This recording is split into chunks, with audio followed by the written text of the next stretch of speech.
నమస్కారం ETV news కి స్వాగతం 18వ లోక్సభ స్పీకర్ గా ఓం బిర్లా ఎన్నికయ్యారు ఈ పదవి కోసం 48 ఏళ్ల తర్వాత అనివార్యమైన ఎన్నికలో ఓం బిర్లా ఇండియా కూటమి అభ్యర్థి కె సురేష్ పై గెలుపొందారు ఈ విజయంతో లోక్సభ స్పీకర్ పదవి వరుసగా 2 సార్లు చేపట్టిన 5వ వ్యక్తిగా ఓం బిర్లా నిలిచారు ఈ విజయంపై అభినందన తెలిపిన ప్రధాని నరేంద్ర మోదీ సభను హుందాగా నడిపిస్తారని విశ్వాసం వ్యక్తం చేశారు అటు ప్రతిపక్ష నేత రాహుల్ గాంధీ విపక్షాలకు సముచిత అవకాశాలు ఇస్తారని ఆశిస్తున్నట్లు చెప్పారు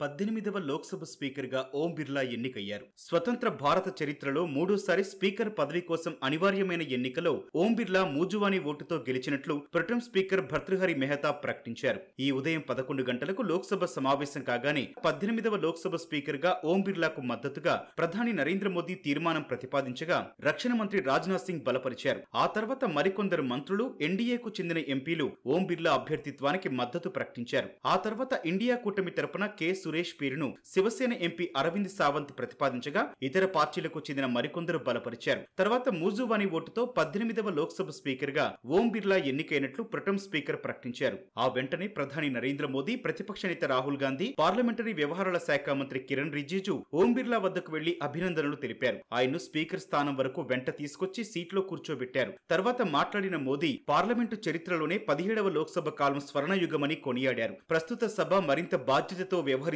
విశ్వాసం వ్యక్తం చేశారు आपको इस महत्वपूर्ण दायित्व के लिए और देश को विकास की नई ऊंचाइयों पर ले जाने वाले इस सदन की अध्यक्षता के लिए हृदय से बहुत बहुत शुभकामनाएं देता हूं बहुत बहुत बधाई देता हूं లోక్సభ స్పీకర్ గా రెండోసారి ఎన్నికైన ఓం బిర్లాను అభినందించిన విపక్ష నేత రాహుల్ గాంధీ సభ నిర్వహణలో తాము పూర్తిగా సహకరిస్తామన్నారు అయితే తమ వాణిని వినిపించేందుకు సభాపతి అనుమతిస్తారని ఆశిస్తున్నట్లు చెప్పారు లోక్సభలో భిన్నాభిప్రాయాలకు అవకాశం ఉందని అయితే ప్రతిపక్షాలు చేసే సూచనలు పరిశీలించాలని స్పీకర్ ఓం బిర్లా ప్రభుత్వానికి సూచించారు సభలో వీధుల్లో చేసే నిరసనల్లో తేడా ఉండాలని కోరారు సభలో ప్రతి సభ్యుడికి తగిన సమయం ఇచ్చేందుకు ప్రయత్నిస్తానని చెప్పారు వరుసగా రెండోసారి స్పీకర్ గా ఎన్నికైన ఓం బిర్లాకు ఎన్డీఏ మిత్రపక్షాలైన తెలుగుదేశం జనసేన ఇతర పార్టీలు అభినందనలు తెలిపాయి అటు ఓం బిర్లా సొంత నియోజకవర్గం కోటాలో భాజపా శ్రేణులు సంబరాలు చేసుకున్నాయి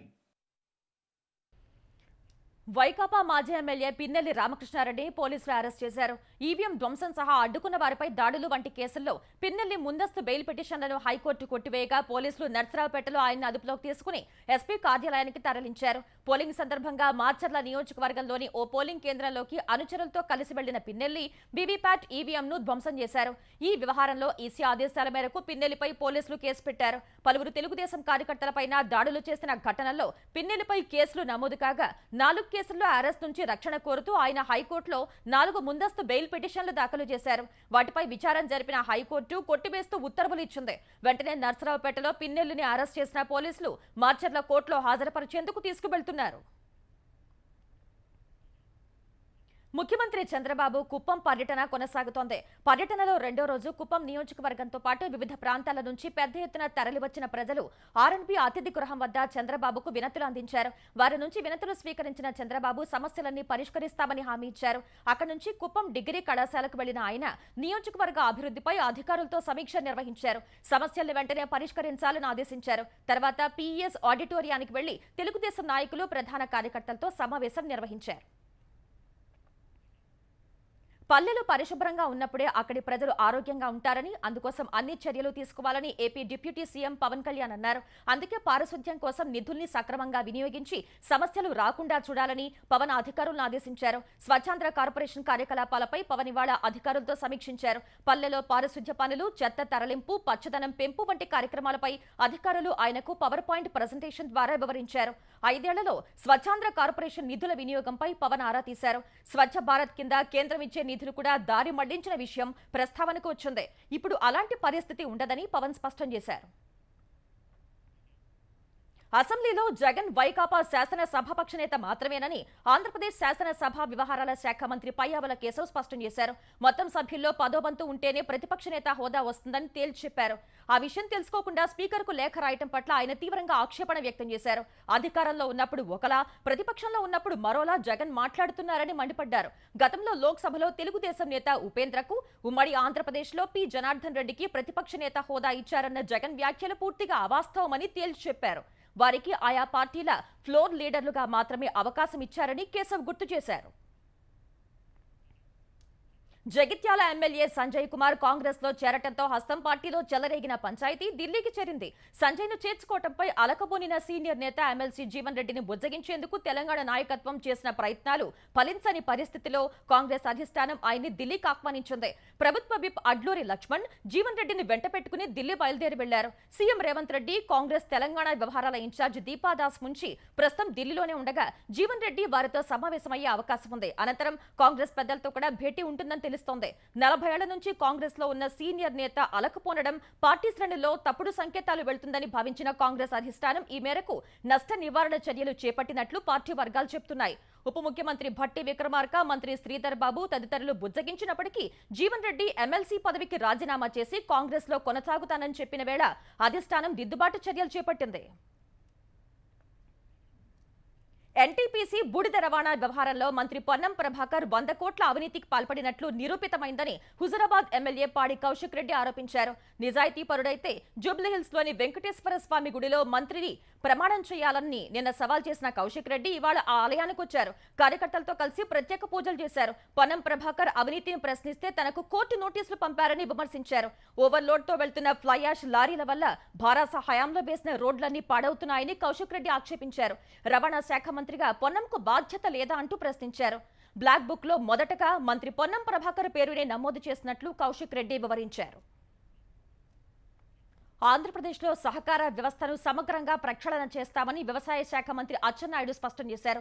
సామాజిక మాధ్యమం ఎక్స్ ద్వారా సహకార శాఖ నిర్వహణపై ఆయన తన అభిప్రాయాలు చెప్పారు. వైకాపా ప్రభుత్వంలో సహకార వ్యవస్థకు సంబంధించి జవాబుదారీతనం ఉండాల్సిన చోట జేబు దొంగలు పడ్డారని అచ్చెన్నాయుడు విమర్శించారు.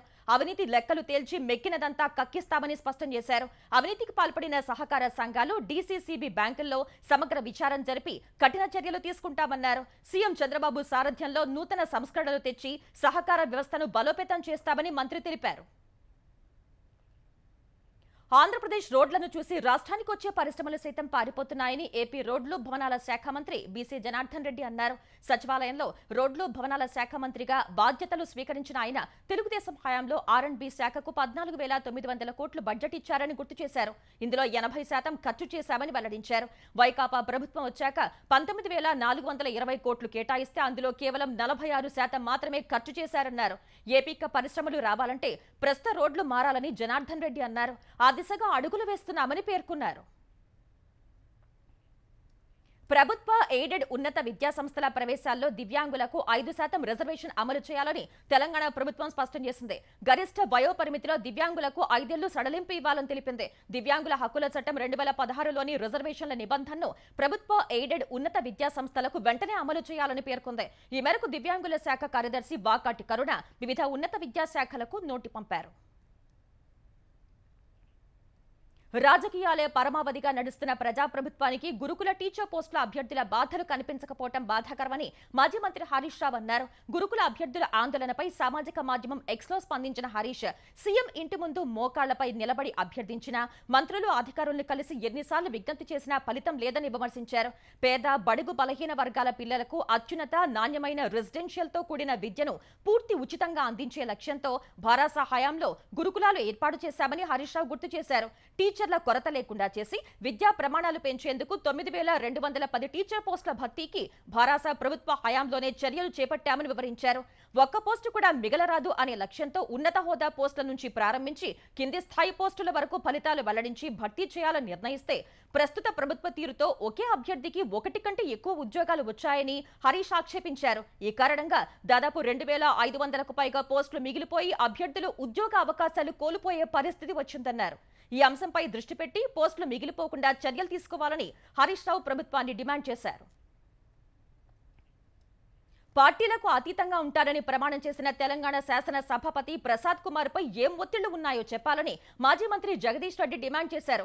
భారస నుంచి కాంగ్రెస్ కు మారిన ఎమ్మెల్యేలు పోచారం శ్రీనివాస్ రెడ్డి, సంజయ్ కుమార్ పై అనర్హత పిటిషన్ను స్పీకర్ కు ఇవ్వడానికి ప్రయత్నిస్తున్నా ఆయన సమయం ఇవ్వటం లేదని ఆందోళన వ్యక్తం చేశారు. స్పందన కరవైనందున సభాపతితో సహా శాసనసభ కార్యదర్శికి అనర్హత పిటిషన్ను ఈమెయిల్, స్పీడ్ పోస్ట్ ద్వారా పంపినట్లు జగదీష్ రెడ్డి తెలిపారు. పార్టీ మారిన ఎమ్మెల్యేలపై అనర్హత వేటు వేయటానికి చట్టపరంగా, న్యాయపరంగా ఉన్న అన్ని అవకాశాలు ఉపయోగించుకుంటామని పేర్కొన్నారు. గతంలో తాము ఎవరిని చేర్చుకోలేదన్న జగదీష్ రెడ్డి భారసలో చేరిన వారందరూ చట్ట ప్రకారం విలీనం అయ్యారని స్పష్టం చేశారు.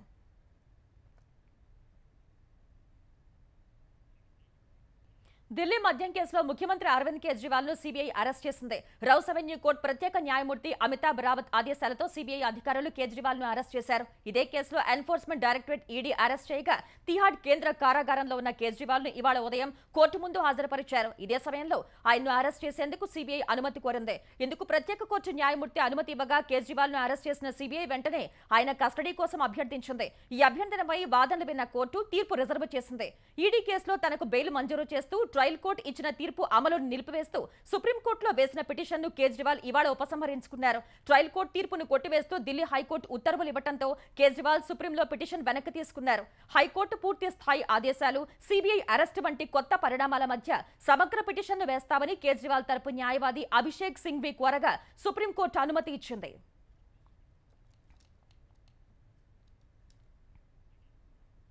దేశీయ స్టాక్ మార్కెట్లలో రికార్డుల పరంపర కొనసాగుతోంది. ఆసియా మార్కెట్ల నుంచి సానుకూల సంకేతాలు సహా దిగ్గజ సంస్థ రిలయన్స్ ఇండస్ట్రీస్ వాటాలు కొనుగోలు చేసేందుకు మదుపరులు మొగ్గు చూపిన వేళ సరికొత్త జీవితకాల గరిష్టాలకు దూసుకెళ్లాయి.